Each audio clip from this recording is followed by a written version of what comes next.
اعوذ باللہ من الشیطان الرجیم بسم اللہ الرحمن الرحیم۔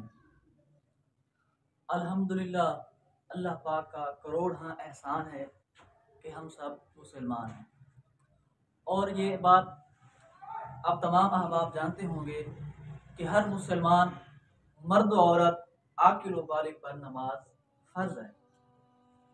تو جب نماز ہم پڑھیں گے نہیں تو ہمارے گھر میں، ہمارے کاروبار میں، ہمارے رزق میں، ہمارے مال میں کیسے برکت ہوگی؟ تو آئیے ہم ایک واقعہ سنتے ہیں کہ ایک شخص کا آم کا بہت ہی بڑا باغ تھا، لیکن اس کے باغ کے اندر برکت نہیں ہوتی تھی۔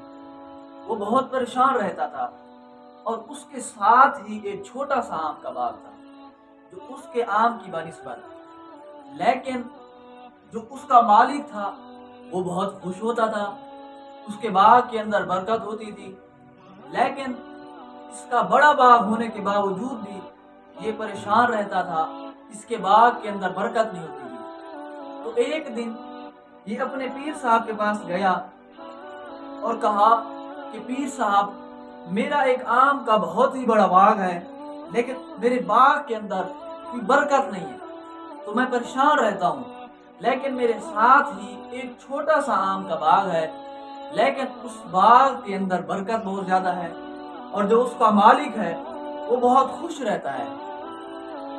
تو اس کے پیر صاحب نے جو جملہ ارشاد فرمایا نا، تو توجہ کیجئے گا، تو اس کے پیر صاحب نے فرمایا کہ تیرے آم کے باغ کے اندر ایک آم کا ایسا درخت ہے کہ اس درخت کے اندر ایک کوے نے گھونسلہ بنایا ہوا ہے۔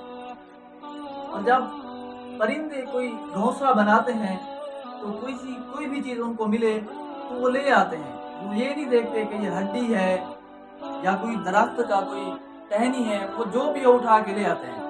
تو اس کے پیر صاحب نے فرمایا کہ تیرے ایک آم کا درخت ایسا ہے کہ اس درخت میں ایک کوے نے گھونسلہ بنایا ہوا ہے، اور اس گھونسلے کے اندر ایک بے نمازی کی ہڈی رکھی ہوئی ہے، اور اس بے نمازی کی ہڈی کی نحوست کی وجہ سے تیرے پورے کے پورے باغ میں برکت اٹھا دی گئی، تیرے پورے کے پورے باغ میں برکت اٹھا دی گئی۔ تو اللہ اکبر، ہم غور کریں کہ ہمارے گھر میں پوری کی پوری لاشیں ہی بے نمازی ہیں، تو ہمارے گھر میں کیسے برکت ہوگی؟ تو ہمارے کاروبار میں کیسے برکت ہوگی؟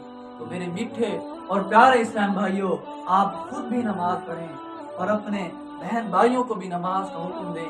اور بے نمازی کے بارے میں حدیثوں میں آتا ہے کہ ایک بے نمازی کی نحوست 40 گھروں تک جاتی ہے۔ تو آج ہم غور کریں کہ ہمارے گھر میں کتنے نمازی ہیں اور کتنے بے نمازی ہیں۔ تو آپ تمام بھائیوں سے یہ التجا ہے کہ آپ خود بھی نماز پڑھیں اور اپنے بہن بھائیوں کو بھی نماز کو حکم دیں، انہیں بھی نماز کا عادی بنائیں۔ تو دعا ہے اللہ تبارک و تعالی سے کہ ہمیں خود بھی نماز پڑھنے اور اپنے بہن بھائیوں کو نماز کا حکم دینے کی توفیق عطا فرمائے۔ آمین بجاہ نبی الامین صلی اللہ تعالی علیہ وسلم۔